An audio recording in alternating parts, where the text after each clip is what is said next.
Welcome back to my grammar tips YouTube channel. আজকে একটা খুব ইম্পর্টেন্ট একটা টপিক নিয়ে এসেছি। দেখো, ইউজ টু বলতে সবাই এটাই জানে, প্রায় সবাই জানে যে ইউজ টু পাস্ট টেন্সে ব্যবহার হয়। কিন্তু না, পাস্ট টেন্সে না, প্রেজেন্ট টেন্সেও কিন্তু ব্যবহার হতে পারে।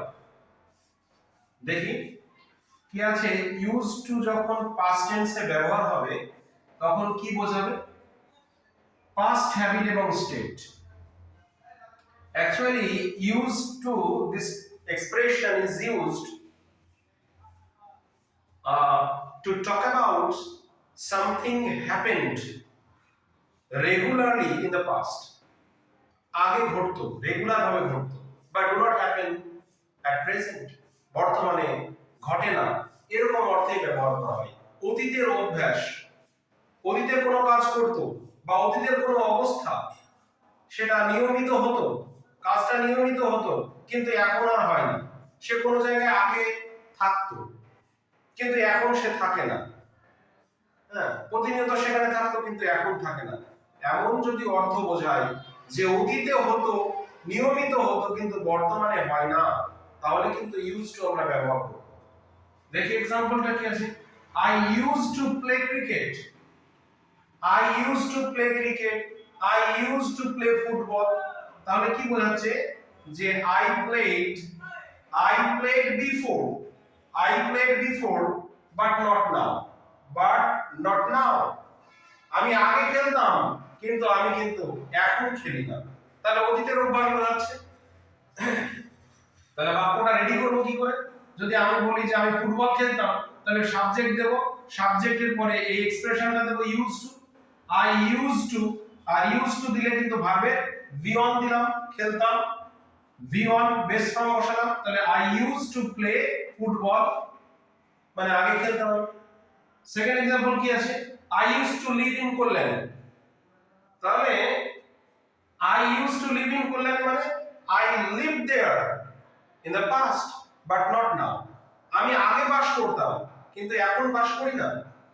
তাহলে I used to play না, I used to live in Kalyani মানে I live there, I live there but not now, but not now, এখন কিন্তু আমি বাস করি না।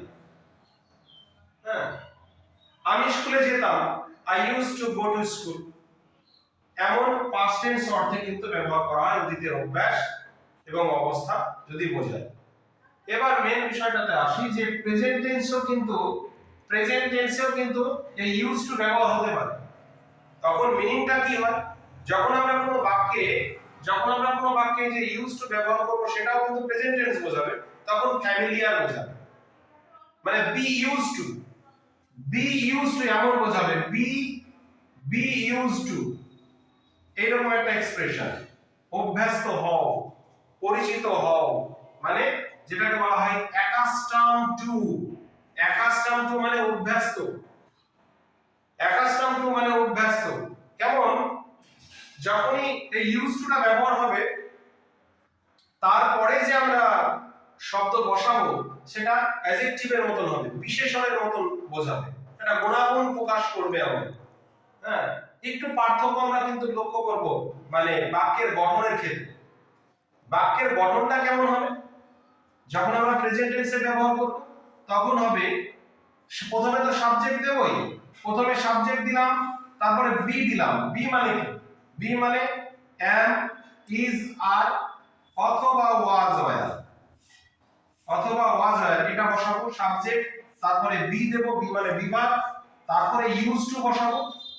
তারপরে কি আছে, এই জায়গাটাতে একটু পরিবর্তন আছে।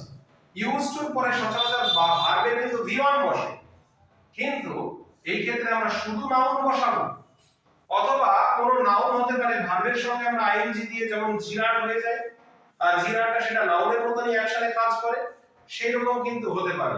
ভার্বের ভি অন নাও থাকতে পারে, যেমন লিভিং হয়ে যেতে পারে সেখানে, প্লেইং হয়ে যেতে পারে সেখানে। এই পার্থক্যটা কিন্তু লক্ষ্য করতে হবে। দেখি एग्जांपलটা কি। I am used to waking up early। আমি কিন্তু, মানে waking up early মানে এখন নাও, বর্তমান কাল বোঝাচ্ছে যে I am use to waking up early মানে আমি কিন্তু ঘুম থেকে তাড়াতাড়ি উঠে যাই। ঘুম থেকে তাড়াতাড়ি উঠে যাই মানে এটা আমার অভ্যাসে দাঁড়িয়ে গিয়েছে। মানে ফ্যামিলিয়ার ফ্যামিলিয়ার নয়, এখানে কি বলবে, অ্যাকাস্টাম টু হয়ে গেছে মানে অভ্যস্ত হয়ে গেছে। হ্যাঁ, দ্বিতীয় एग्जांपल কি আছে যে she is used to the cold weather মানে সে কিন্তু এখন বর্তমান বোঝাচ্ছে যে ঠান্ডা যে আবহাওয়া আছে সেই ঠান্ডা আবহাওয়াতে তার শুট করে গিয়েছে, মানে অ্যাকোমোডেশন হয়ে গিয়েছে, তার খাপ খাইয়ে নিয়েছে, অ্যাকাস্টাম হয়ে গিয়েছে। হ্যাঁ, অভ্যস্ত হয়ে গিয়েছে। এটা কিন্তু বর্তমানের অবস্থা, এটা অতীতের কথা কিন্তু বলছেন। তার মানে এটা বোঝাচ্ছে যে ইউজ টু ব্যবহার করে বর্তমান কালেও কিন্তু আমরা কিন্তু বাক্য তৈরি করছি যে she is use to the cold weather ঠান্ডা আবহাওয়াতে সে অভ্যস্ত হয়ে গিয়েছে। কিন্তু লক্ষ্য করো যে আমরা যখন এই প্রথমে যখন পাস্ট টেন্সে ব্যবহার করছিলাম টু এর পরে কিন্তু প্লে ছিল মানে V1 ছিল, কিন্তু এখানে কি হচ্ছে যখন আমরা প্রেজেন্ট টেন্সে ইউজ টু ব্যবহার করছি অটোমেটিক্যালি কিন্তু টু এর পরে কিন্তু ওয়েটিং হয়ে যাচ্ছে। টু এর পরে কিন্তু ওয়েটিং হয়ে যাচ্ছে, অর্থাৎ এটা কি, এটা কিন্তু ভার্ব না, এটা কিন্তু নাউন। নাউন হয়ে গেছে মানে সেটা কিন্তু জিরান করেছি আমরা। তার জন্য কি সূত্রতে কি বললাম, subject B verb use to তারপরে নাউন অথবা নাউনের মতন সেই জিরানটা আমরা ব্যবহার করি। তাহলে এই টু এর পরে কিন্তু ওয়েটিং দেখলে ঘাবড়ে গেলে হবে না, এটা এখন জিরান অবস্থায় আছে, এটা কিন্তু এটা ভার্বের নাম। জিরানও একটা ভার্বের মতনই, যেটা অসমাপিকা ক্রিয়া, ভার্বেরই একটা শাখা, কিন্তু এখানে কিন্তু নাউনের একটা ফোর্স আছে। এখানে কি হলো, she use to the cold weather, এই ইউজ টু পরে কিন্তু ডাইরেক্ট নাউনটাই বসে গিয়েছে, এখানে আর জিরানটা নেই। তার জন্য অপশন কি ছিল, অবলিক দেওয়া ছিল, নাউন অথবা জিরান। কিন্তু এটাতে কি ছিল, টু এর পরে কিন্তু পাস্ট টেন্সের ক্ষেত্রে টু এর পরে কিন্তু V1 কিন্তু বসাচ্ছিলাম। এই গঠনটা কিন্তু আমরা লক্ষ্য করব।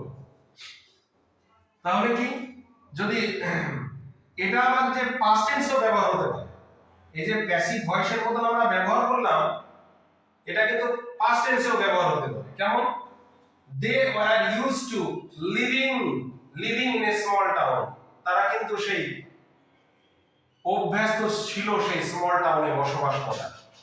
গঠনটা কি আছে, টু এর পরে লিভিং আছে, ইউজড টুর পরে লিভিং আছে। এই রকম প্যাটার্নও কিন্তু বাক্যটা আমরা পাস্ট টেন্সের বাক্য বানাতে পারি। তখন কি বোঝাবে, অভ্যস্ত বোঝাবে, ফ্যামিলিয়ার বোঝাবে, অ্যাকাস্টাম টু বোঝাবে। He was used to working long hours, সে কিন্তু দীর্ঘ সময় কাজ করতে অভ্যস্ত ছিল। তাহলে ইউজড টুর পরে কিন্তু ভার্বের সঙ্গে আইএনজি করে জিরাট ব্যবহার করেছে। হ্যাঁ, তাহলে নিজে থেকে যদি বাক্য বানাই যে প্রথমে একবার পাস্ট টেন্সে ব্যবহার করলাম আবার প্রেজেন্ট টেন্সে ব্যবহার করলাম। যদি বলি যে আমি আগে গল্পের বই পড়তাম কিন্তু এখন পড়ি না, তাহলে কি বলবো, I used to play I used to read story books। তার মানে কি, I used to read story books মানে আমি আগে গল্পের বই পড়তাম এখন কিন্তু পড়ি না, এরকম হয়ে যায় যদি আমরা শুধু ব্যবহার করি I used to read story books। কিন্তু যদি আমরা সেই বাক্যটাকে যদি এরকম তৈরি করি যে আমি এখন পড়তে অভ্যস্ত, আমি গল্পের বই এখন পড়তে অভ্যস্ত, তখন কিন্তু আর প্যাটার্নটা বাক্যের গঠনটা কিন্তু পাল্টে যাবে।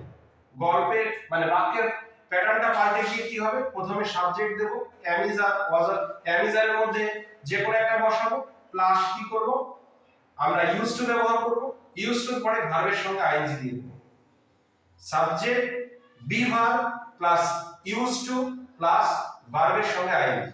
তাহলে কি বলবো, যে আমি এখন গল্পের বই পড়তে অভ্যস্ত, এখন নিয়মিত পড়ি, বর্তমানে পড়ি, তাহলে কি হবে, I am